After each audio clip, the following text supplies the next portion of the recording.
मेरे पापा मेरे बेस्ट फ्रेंड थे। पापा मेरी जान मेरे संग चलना, हर मील का पत्थर तुम। मेरे पापा मेरा ऐसा ख्याल रखते थे कि शायद कौन ही रखता होगा भाई। रास्ते मेरे लिए। Sorry doctors, but please mind कर लेना, माइंड करना। तो हम मतलब पापा के दुख से अभी तक उभर ही नहीं पाए थे कि इतने दोबारा हमें भगवान ने एक और झटका दे दिया। मुझे एटलीस्ट पता तो चले कि मेरा भाई का एक्सीडेंट किसने करा है।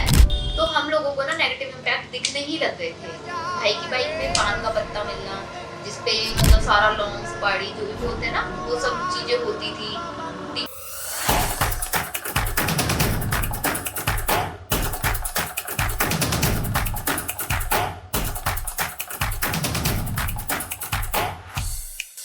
Hey guys, welcome to our very first video on DM Talks. तो ये हमारा फर्स्ट पॉडकास्ट है, तो प्लीज हमारे चैनल को सब्सक्राइब कर लो और इंस्टा पे भी फॉलो कर लेना। ओके, तो कैसे हैं आप मोनिका जी?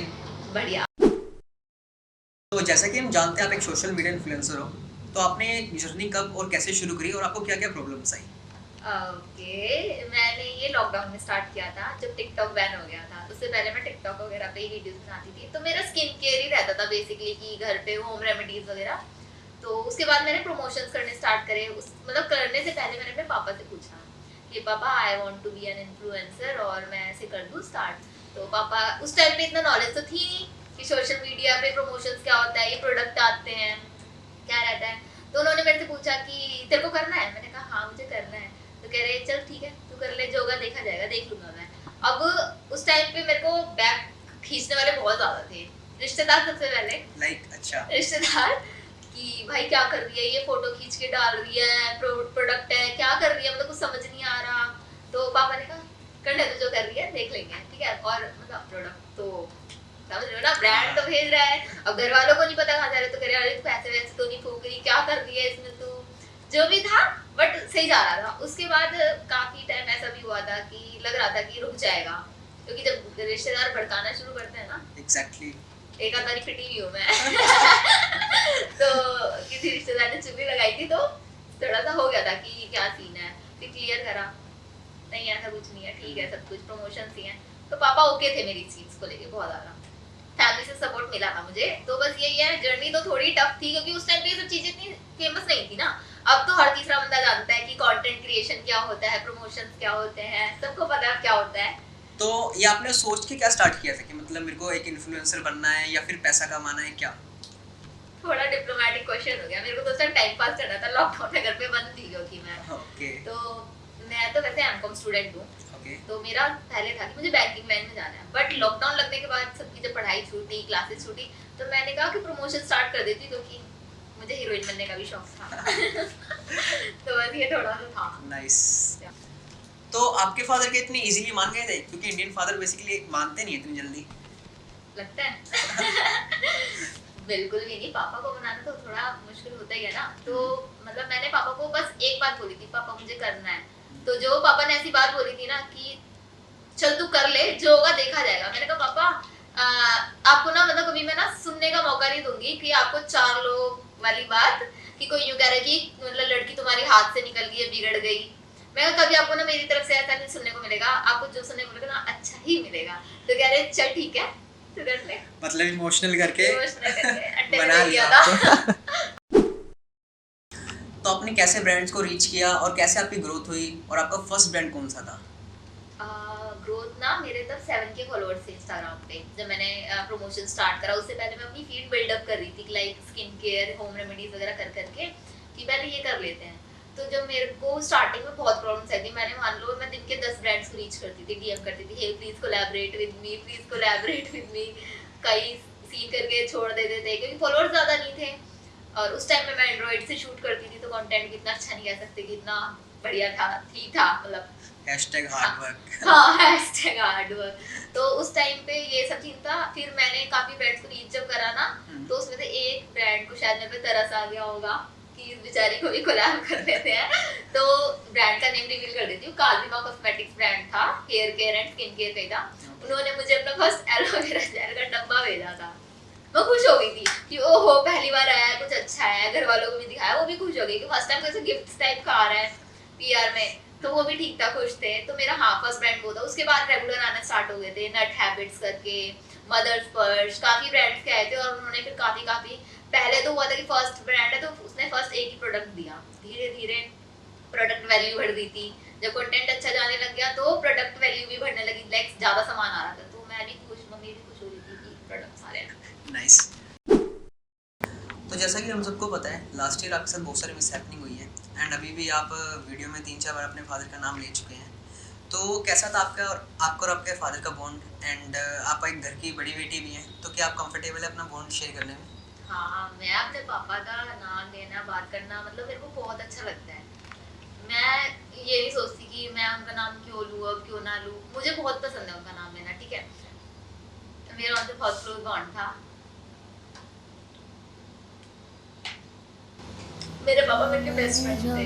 मेरे संग चलना हर मील का पत्थर तुम ही पे तो ठहरते हैं ये रास्ते मेरे लिए। पापा मेरे बेस्ट फ्रेंड थे। मैं कुछ भी बोलती थी ना, सुबह कुछ बोला है ना, शाम तक ये फोन आता था कि मैंने तेरे लिए वो ले लिया है। मैं बीमार हो जाती थी ना तो मेरे पापा मेरा ऐसा ख्याल रखते थे कि शायद कौन ही रखता होगा भाई, लगता है मेरे को फीवर आ जाता था ना जब, पापा क्या हो गया इसको डॉक्टर के पास लेके चलो, तुरंत ही मुझे मतलब डॉक्टर के पास लेके जाना, दवाई दिलवाना। डॉक्टर ने अगर झूठ भी बोल दिया ना कि अरे इसकी तो बहुत सीरियस हालत है ये वो, ऐसे खुद ही डरने लग जाते, खुद रोने को जाते थे।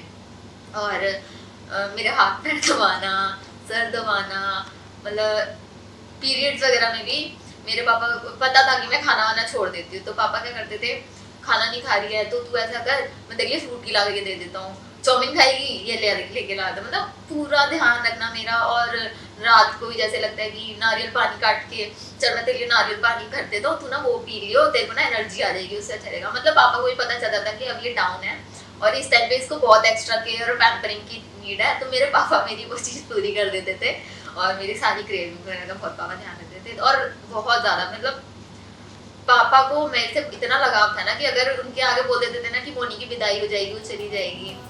मेरे पास एक क्लिप भी है जिसमें पापा बोल रहे हैं कि मैं इसको ना अगले दिन ही ले आऊंगा, तुम क्या चाहते हो कि मैं इससे हमेशा के लिए दूर हो जाऊंगा, मैं इसको छोड़ नहीं सकता, मैं इसको नेक्स्ट डे ले आऊंगा। तो मुझे नहीं लगता जैसा मेरे और मेरे पापा का बॉन्ड है ना कि और किसी का हो सकता है, शायद किसी चीज को बहुत गंदी नजर लग गई है, जो कि क्या बोलूँ अब तो, बट मेरे पापा मेरे बेस्ट फ्रेंड थे हैं और हमेशा रहेंगे, और मैं उनका नाम हमेशा लेना पसंद करूंगी। मैं प्राउड हूँ इस चीज को लेके, क्योंकि मेरे पापा और मेरा रिलेशन सच में बहुत प्योर था। तो क्या आप कंफर्टेबल है बताने में कि एग्जैक्टली आपके फादर को हुआ क्या था, क्या क्या आपने प्रॉब्लम्स फेस करी? हाँ, तो प्रॉब्लम सबसे ज्यादा ये ऑल ऑफ सडन हुआ था हमारे साथ, मतलब तो इस चीज को एक्सेप्ट करना ना तो बहुत मुमकिन सा नहीं हो रहा, मुश्किल है बहुत ज्यादा कि एकदम से कैसे होगा। विद इन 2 months लाइक पापा को फीवर हुआ था जस्ट, तो वो फीवर बढ़ता जा रहा था। एक दिन मैं और मम्मी शूट पे गए हुए थे, पापा का फोन आया कि मैं घर पे आ गया हूँ, और पापा को ना बहुत ठंड सी लग रही थी, उस टाइम इतनी ठंड थी भी नहीं, गर्मी का माहौल था। तो हम डर गए कि पापा घर पे जल्दी कैसे आ गए। फिर वापस आके हमने बोला क्या हुआ, तो पापा कह रहे कि मुझे चक्कर आ गए थे। तो हम बहुत डर गए कि चक्कर, पापा को मतलब पापा मेरे एकदम फिट थे, तो हम मान ही नहीं सकते थे कि पापा को कभी ऐसे वीकनेस होगी, चक्कर आएंगे। हमने कहा फिर भी चलो ठीक है, हो सकता है, हो गया। फिर हमने कहा कि चलो डॉक्टर बुलाया, पूरी रात हम उसमें लगे रहे कि पापा का मतलब ट्रीटमेंट, फीवर उतरे, कम हो, क्योंकि पापा का फेस पूरा रेड हो चुका था फीवर से और एकदम बॉडी हीट पे थी। तो पापा का जैसे वो ट्रीटमेंट चल रहा था, ड्रिप वगैरह लगा दी थी, जो भी था हो गया। उसके बाद भी पापा का फीवर नहीं उतर रहा था, तो किसी ने सजेस्ट किया कि यहाँ पे पास में, घर के पास में एक डॉक्टर हॉस्पिटल है, कि आप वहाँ दिखा लो।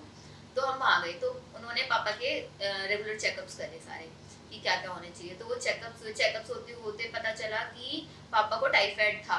तो टाइफाइड वैसे भी 6 महीने तक पॉजिटिव आता है, तो पापा का ऑलरेडी टाइफाइड का ट्रीटमेंट चल चुका था, वो खत्म भी हो गया था, बट फिर भी उन्होंने बोला टाइफाइड की दवाइयाँ ले लो और खाओ।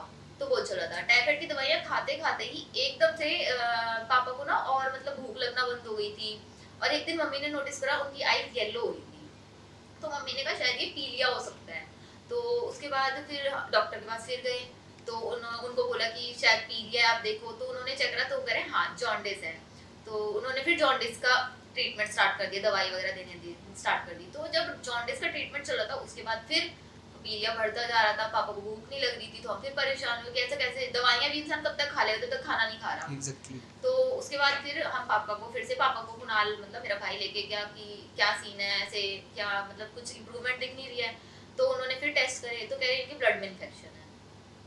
तो एक और झटका कि भाई एक पे क्या हुआ जा रहा है, मतलब एक कोई बता तो नहीं रहे प्रॉब्लम है कहाँ।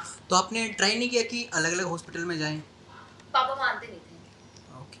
पापा सुनते नहीं थे, वहाँ के लिए भी हमें पापा को बहुत फोर्स करना पड़ा था कि पापा चलो इंडियन हेल्थ, नहीं जाना चाहते, नहीं मैं ठीक हूँ, हर चीज को मतलब अपने ऊपर लेना, अरे मैं ठीक हूँ। चाहे अगर यही चीज किसी और के साथ हो तो पूरा घर सर पे उठा सकते हैं, पर अपने साथ इंडियन डैड्स कुछ मतलब कॉम्प्रोमाइज करते ही नहीं अपनी हेल्थ के साथ, वो ध्यान ही नहीं देते और बच्चों की भी नहीं सुनते थे। तो बहुत मुश्किल से लेके गए थे, तो वहाँ पे उनके फिर रेगुलर ट्रीटमेंट हो रहे थे। तो डॉक्टर ने एक ट्रीटमेंट उनका करा, मतलब ब्लड इन्फेक्शन का भी चला 15-20 दिन, तो मतलब उसमें ही हमारा 1 महीना खींच गया था। उसके बाद वो भी ठीक नहीं हो रहा था। तो हमने कहा भाई क्या प्रॉब्लम है, डॉक्टर को मतलब मेरे भाई ने जाके पूछना कि आप क्या ऐसे ढंग से क्यों नहीं कर रहे हो, थोड़ा तो ध्यान दो। तो उन्होंने बोला कि चलो इनका मतलब सीटी स्कैन या जो कुछ भी होता है ना वो कर लेते हैं, अल्ट्रासाउंड।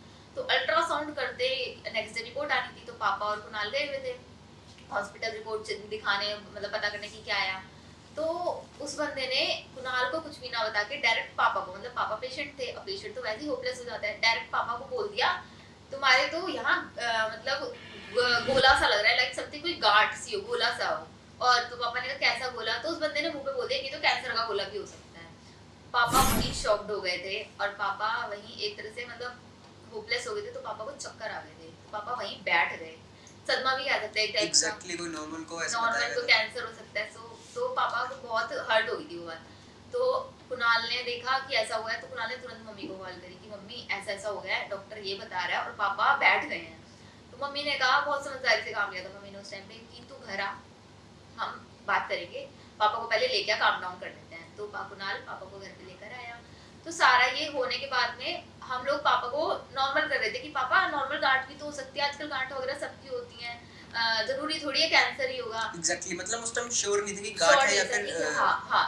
तो उसके बाद ही तो श्योर नहीं थे, तो पापा फिर भी टेंशन में आ गए थे।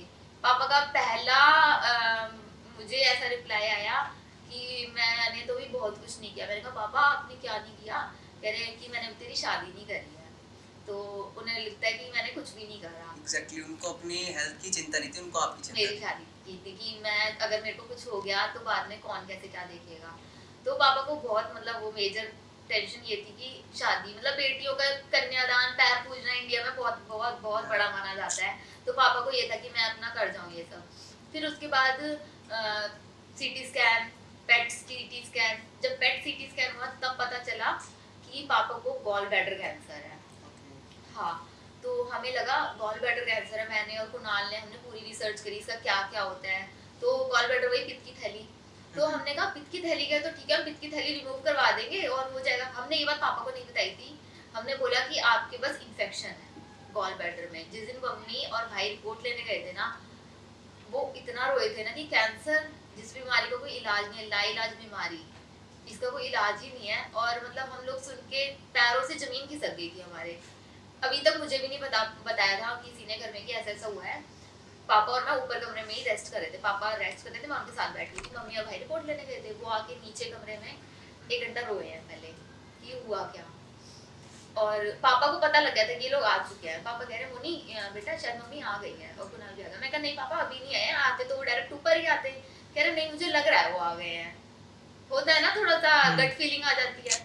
तो पापा इधर आधर परेशान हो रहे थे, और पापा जब परेशान हो रहे थे उन्होंने मम्मी के जाने के बाद पता है क्या किया था, पीछे से कॉल स्टार्ट कर दी थी अपने नोन्स को जिनको पापा ने पेमेंट दे रखी थी और जिनसे मतलब पैसे लेने थे। तो कि ऐसा है कि पैसे थे आपके, इतने महीने हो गए हैं अभी तक नहीं दिए आप लोगों ने, आप पैसे दे दो, रिटर्न कर दो। तो सब बहाने दे रहे हैं, हाँ हाँ कर देंगे। तो पापा ने, अब मुझे नहीं पता पापा के मन में उस टाइम क्या थिंकिंग आ रही थी जो पापा अपने पैसे सबसे रिटर्न मांग रहे थे। इवन वैसी कोई प्रॉब्लम नहीं थी उस टाइम पे कि हम लोगों को पैसे की नीड हो, कि कर हम लोग इतना था कि कर सकते हैं जो भी था। तो चल रहा था। उसके बाद जब पता लग गया तो हमने पूरे में भाव किया कि भाई क्या करना है, कैसे हॉस्पिटल जाना है, क्या जाना है। तो न्यू ईयर वाले दिन हमें रिपोर्ट पता चल गई थी, तो हमारा न्यू ईयर तो वैसे ही खराब हो गया था। तो 3 तारीख को बोला किसी ने कि यहाँ दिल्ली में जीबी पंत में कैंसर का ट्रीटमेंट होता है। तो उस टाइम कुणाल का एग्जाम था। कुणाल ने मुझे सारा अच्छे से समझा दिया, रिपोर्ट्स की सारी नॉलेज कुणाल को ही थी। कुणाल ही पापा का पूरा ट्रीटमेंट मैनेज करा था रिपोर्ट्स का, मुझे कोई नॉलेज नहीं थी और पापा के साथ कहीं जाता था। उस दिन उसका एग्जाम था, मेरा भाई बीए कर रहा था, तो उसमें उसका पूरा लास्ट सेमेस्टर था उसका, तो एग्जाम इम्पोर्टेंट था, वो भी नहीं छोड़ सकता था। तो चला गया वो, तो पापा को बोल रहा था कि पापा मैं छोड़ दूं एग्जाम, तो पापा ने कहा नहीं नहीं बेटा तू एग्जाम दे, हम चले जाएंगे हॉस्पिटल चले जाएंगे। तो पापा उस टाइम इतने फिट थे कि अपने पैरों से हॉस्पिटल गए थे, कार में हम लोग यहाँ से गए बुक करके, सुबह 5 बजे निकल गए थे, क्योंकि नंबर लगाने का सीन है भाई, क्योंकि अब गरीब है हम लोग। इंडिया में तो ये बहुत है ना, हॉस्पिटल बटे हुए हैं, अमीरों के हॉस्पिटल अलग, गरीबों के हॉस्पिटल अलग। अगर तुम अमीर हो तो तुम्हारे एक फोन कॉल पे मतलब वो तुम्हारा बेड बुक हो जाता है, और गरीब हो तो तुम पूरे सुबह से शाम तक लाइन में खड़े रहो, तुम्हारा नंबर नहीं आने वाला है, ठीक है, मर जाओगे तुम पर तुम्हारा नंबर नहीं आ सकता है। तो ये उसके बाद भाई पूरा अपना मेरे को किसी, फिर भी हमने अप्रोचेस लगाई कि किसी एक डॉक्टर से अप्रोच मिले, वहाँ जाके बात हो जाए। एक डॉक्टर से अप्रोच हुई थी हमारी, फिर भी हम 5 बजे जाके बैठ गए थे, वेट करा डॉक्टर का, 7 बजे हम पहुंच गए थे हॉस्पिटल, 10 बजे पर ओपीडी स्टार्ट हुए, फिर भी हम वेट करें कि ये देखते हैं। उसके बाद में जैसे ही स्टार्ट हुआ ओपीडी का, मैं गई वहाँ पे, मैंने बताया। अब फर्स्ट टाइम सब कुछ हॉस्पिटल पहली बार देख रही थी मैं, वो मेरी लाइफ का फर्स्ट टाइम तक मैं इतना बड़ा हॉस्पिटल देख रही थी, वरना आज तक हमारी फैमिली में से कोई भी हॉस्पिटल नहीं गया अंटिल वही डिलीवरी वाला सिस्टम की, तभी हॉस्पिटल देखे थे, बाकी कुछ ऐसा किसी ने नहीं देखा। तो फर्स्ट टाइम था तो डर भी लग रहा था, नर्वस भी बहुत हो रही थी, कैसे क्या बात करनी कुछ नहीं पता। फिर भी बात चल रही थी, तो डॉक्टर्स को मैंने बताया कि मेरे पापा को ऐसे गॉल ब्लैडर कैंसर हुआ है, तो आप प्लीज मेरा करवा दो, पापा को ट्रीटमेंट चेक करवा लो। तो एक डॉक्टर ने बोला कहाँ है पापा तुम्हारे, मैंने कहा पापा ना उधर लेटे हुए हैं, तो कह रहे कि दिखाओ। तो मैं ना पापा के पास ना तुरंत भाग के गई, मैं कहा पापा अपना, क्योंकि पापा फिट थे एकदम, तो पापा लग ही नहीं रहे थे बीमार हैं। मैंने कहा पापा डॉक्टर आपके पास है ना, तो आपने ऐसा ना थोड़ा सा ना लूज सा हो जाना, ढीले से हो जाना, तो भी ना वो आप पे ना ध्यान देगा, ट्रीटमेंट जल्दी कर देगा। तो पापा ना हंसने लगे। मैंने कहा पापा हंसो मत यार, आपको ना ऐसे रहना है कि ट्रीटमेंट जल्दी स्टार्ट हो जाए, क्योंकि गवर्नमेंट हॉस्पिटल है पापा, यहाँ पे थोड़ा ना करना पड़ता है एक्टिंग। तो पापा कह रहे चल ठीक है कर लूंगा। तो पापा ना हंसने लगे, कह रहे मोनी कितनी समझदार हो गई है ना। मुझे ही बाद में पता चला, पापा ने ऐसी स्टेटमेंट दी है मम्मी से कि मोनी कितनी समझदार हो गई है ना, इतने अच्छे से मुझे समझा के जा रही है कि पापा ऐसे ऐसे करना। तो और जब तक मैं और लाइनों में लग रही हूँ, फाइल्स बनवा रही थी कि बस पापा का जल्दी हो जाए, तो डॉक्टर ने मैंने डॉक्टर को पहले मना कर दिया था कि मेरे पापा के आगे कुछ मत बोलना, उन्हें पता नहीं है कि वो किस मतलब बीमारी से झेल रहे हैं। पापा का वो 4th स्टेज था, मतलब क्या ही बोलूं, मतलब हमें फिर भी होप थी। तो हमने डॉक्टर से, मैं और भाई पहले रिसर्च कर चुके थे कि हम क्या है इसका प्रोसेस वगैरह, ट्रीटमेंट कैसे क्या होते हैं, बट फिर भी एक होप थी ना कि नहीं भाई इतना बुरा किसी के साथ नहीं किया, मिरेकल तो होगा हमारे साथ। और पापा भी फिट है भाई, हम क्यों गलत नेगेटिव सोचे कुछ भी, पापा फिट है, अपने पैरों पे चल रहे हैं, सब ठीक ही होगा। तो डॉक्टर के पास गए, रिपोर्ट्स देखी, पापा को देखा उसने, पता नहीं मुझे ऐसा क्या लगता है दिल्ली के doctors, sorry doctors but please mind कर लेना, माइंड करना हो तो यार, यूट्यूब देख के मुझे लग रहा है पढ़ लिख के ये इतना बन गए हैं, ये सिर्फ लिखी हुई रिपोर्ट्स पे बिलीव करते हैं, पर्सन की कंडीशन पे नहीं जाते। पढ़ा कि मतलब आप सेटिस्फाई नहीं मैं नहीं हूं, क्योंकि पापा का ट्रीटमेंट डेली स्टेट कैंसर में हुआ था। अगर वो थोड़ा अच्छे से केयर करते, वो मतलब ऐसे रिएक्ट करते थे फ्री में काम कर रहे हैं, तो अगर वो थोड़ा अच्छे से समझते तो शायद आज सिचुएशन बहुत डिफरेंट होती और पापा मेरे साथ होते। तो आपके पापा के जाने के बाद सारी रिस्पॉन्सिबिलिटीज़ किसने हैंडल करी और घर कैसे वर्क किया? ऑब्वियसली मतलब मैं बड़ी थी, बट मेरे पापा ना ऐसे कभी चाहते नहीं थे कि मैं वर्क करूँ कॉर्पोरेट वगैरह में या फिर कुछ, वो कहते तो शादी के बाद कर लेना। तो सारी रिस्पॉन्सिबिलिटीज भाई ने हैंडल करी थी, कुणाल ने, जो मेरे से छोटा था बट फिर भी जॉब अर्निंग वगैरह घर की रिस्पॉन्सिबिलिटी, और सीधा बोलता था कि तू जॉब मत कर, तू अपना कंटेंट क्रिएशन पे ही ध्यान दे, तू इसमें ये बहुत अच्छा कर जाएगी, तू इस पे ही फोकस कर, तू जॉब मत कर। उसने मतलब पापा वाला ही था उसका कि जॉब नहीं करवानी, तो जॉब वगैरह तो वही कर रहा था, सारी रिस्पॉन्सिबिलिटी बहुत अच्छे से हैंडल कर रहा था वो।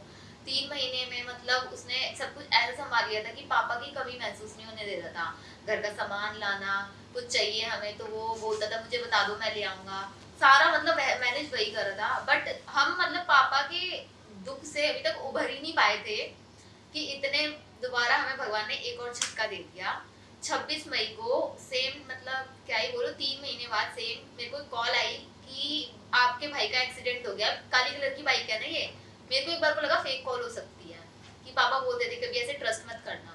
तो मैंने कहा आप मुझे कैसे बोल सकते हो, मैंने कहा वीडियो कॉल करके दिखाओ मुझे कौन है क्या नहीं है किसकी क्या है। तो फिर उन्होंने बोला अरे यार वीडियो कॉल करने का टाइम नहीं है, ये आपका ही भाई है। मैंने कहा मेरी बात कराओ। तो मेरे से कुणाल ने बात करी है कि लो बात करो। तो कुणाल ने मेरे से बोला है कि मेरे लग गई है, तुरंत मैं आवाज पहचान गई। तो मैंने कहा ठीक है फोन दे तू किसके पास है। तो उन्होंने बोला कि यहाँ बाईपास के सामने एक्सीडेंट हुआ है। मैंने कहा हम आ रहे हैं। मुश्किल से 12:56 पे कॉल वगैरह से आई, मैं 10 मिनट नहीं लगाए, हम 20 मिनट में मतलब रास्ता क्रॉस कर लिया, हम वहाँ पहुँच गए। पहुँचने के बाद तो देखा उसे हॉस्पिटल ले जाया जा चुका था, तो हॉस्पिटल ले गए हैं। तो वहाँ पे मतलब 4-5 घंटे भाई ने पूरा सर्वाइव करने की पूरी कोशिश करी थी। 5-6 घंटे के बाद भाई भी नहीं बच पाया। तो हमारी होप सब कुछ टूट गई थी, लग रहा था कि अब सब कुछ खत्म है, कुछ नहीं बचा है।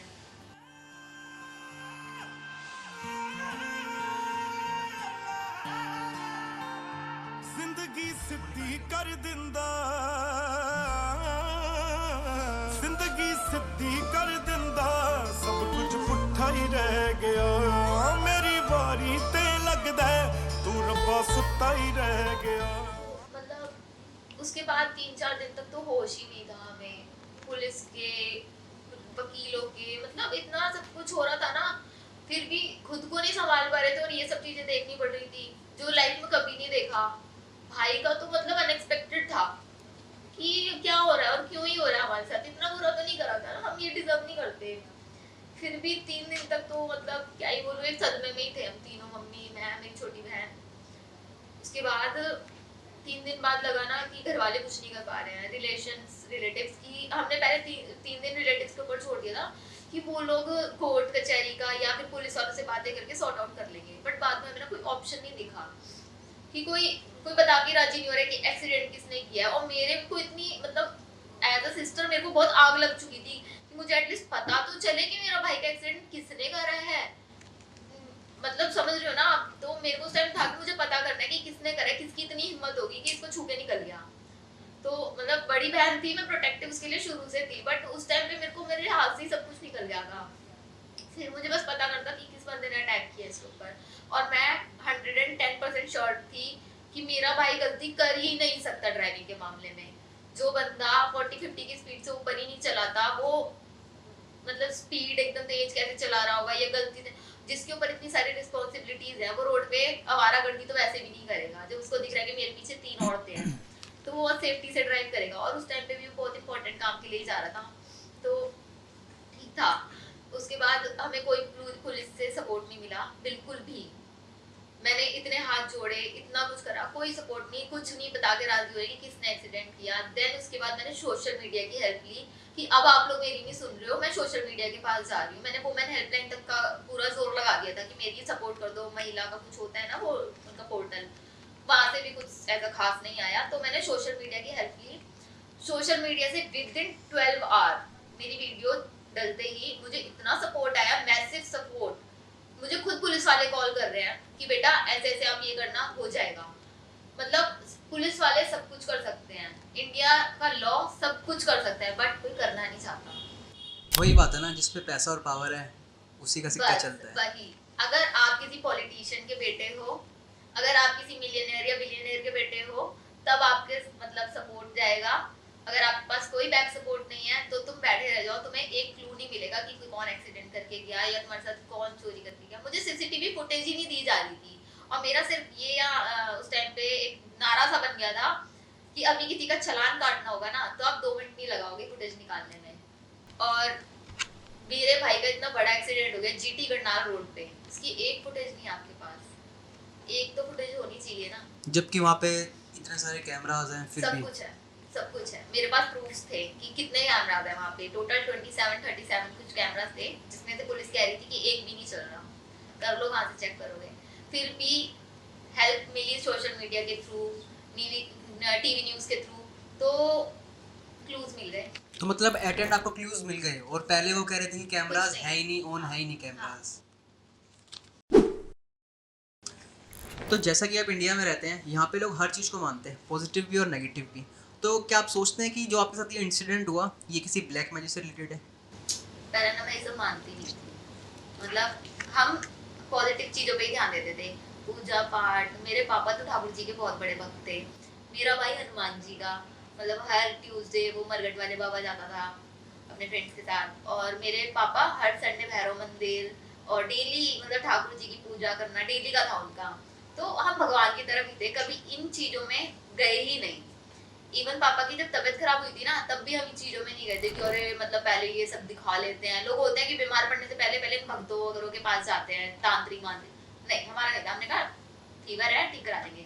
बट जब पापा का मतलब पापा का ये सीन हुआ ना, इंसिडेंट हुआ, तो मेरी एक फ्रेंड ने कहा मोनिका शायद तू लेट हो गई है, तुम्हें कहीं दिखा लेना चाहिए था। तो कुणाल और मैंने थोड़ा इस पे बात की कि क्या लगता है बात हमें मतलब दिखाना चाहिए।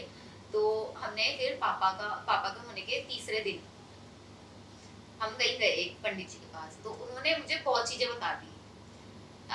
काफी मतलब मैं क्या ही बताऊँ, बहुत चीजें बता दी उन्होंने ना। ऐसा बताया कि तुम पे कुछ करवा रखा है, ऊपरी चक्कर है, और ऐसा करवा रखा है कि तुम पूरे फैमिली मेंबर्स मतलब उनको नहीं पता था पापा की डेथ हो गई है, हमने कुछ नहीं बताया था। हम बस गए, चावल दिखाए थे हमने, उन्होंने बता दिया कि तुम्हारे घर में 4 डेथ और होनी। हम ऐसे हो गए थे मेरा भाई और मैं कि क्या है ये, हमें लगा कि क्या मतलब थोड़ा सा अजीब लगा। तो उन्होंने बहुत इसके उन्होंने ना उस टाइम पे ऐसे लाइटली लिया क्योंकि उन्हें नहीं पता था कि रिसेंटली एक डेथ हुई है। तो उन्होंने बोला कि पूजा होगी, पूजा मतलब वही हनुमान जी की, कि आपको मतलब ऐसे परहेज रखना है, 40 का पाठ करना है, गाय को रोटी देनी है। तो सब वो भाई कर रहा था, भाई अपना पूजा पाठ सब कुछ कर रहा था। तो हम लोगों को ना नेगेटिव इम्पैक्ट दिखने ही लग गए थे। भाई की बाइक पे पान का पत्ता मिलना, जिसपे मतलब सारा लौंग सुपारी जो भी बोलते हैं ना, वो सब चीजें होती थी टीका करके। तो हम लोग डर जाते थे उस टाइम, उस चीज पे ध्यान नहीं था ना कि ब्लैक मैजिक भी होता है या कुछ लोग ऐसे भी कर देंगे। फिर भी हम ये हाथ से फेंक देते थे।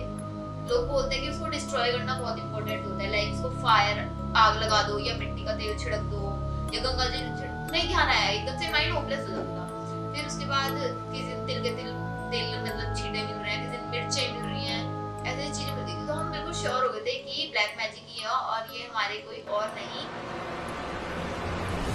नेबरहुड के ही लोग थे, जो कि मैं लीक नहीं करूंगी कौन है, बट वी ऑल नो कि कौन थे और किनकी ये पूरी स्ट्रेटजी थी। ठीक है, पूरा हमें पता है कि कौन लोग थे, किसने क्या किया, बट मैं बताना नहीं चाहती क्योंकि मैं ट्रस्ट कर रही हूँ ऊपर वाले के प्रोसेस पे, क्योंकि कर्मा किसी दिन उनको भी हिट करेगा और जिस दिन उसकी लाठी बजेगी ना, उसमें आवाज नहीं होती ऊपर वाले की लाठी में, पर जब बजती है ना बहुत बुरी बजती है। तो मैं बस उसी दिन का वेट कर रही हूँ कि भगवान किसी दिन हमारा बदला लेना हो तो प्लीज अच्छे से उनसे ले लेना, तभी शायद मेरे दिल को सुकून मिलेगा। तो अब आपका घर कैसे चल रहा है, मतलब कि इनकम अर्निंग कौन कर रहा है आपके घर में? ऑब्वियसली मैं, और कोई ऑप्शन ही नहीं है ना, मम्मी को तो भेजूंगी नहीं है। मतलब थ्रू सोशल मीडिया? या social media, also I join corporate okay, social media marketing में। तो मोनिका जी आपसे मिलके बहुत अच्छा लगा। आप इंस्पिरेशन हो उन लड़कियों के लिए जो आजकल छोटी छोटी बात पे परेशान हो जाती हैं, बट आपने इतना कुछ झेलने के बाद भी अभी भी यहाँ पे अर्निंग कर रहे हो, अपनी फैमिली को सपोर्ट कर रहे हो। आपसे मिलके बहुत अच्छा लगा, थैंक यू।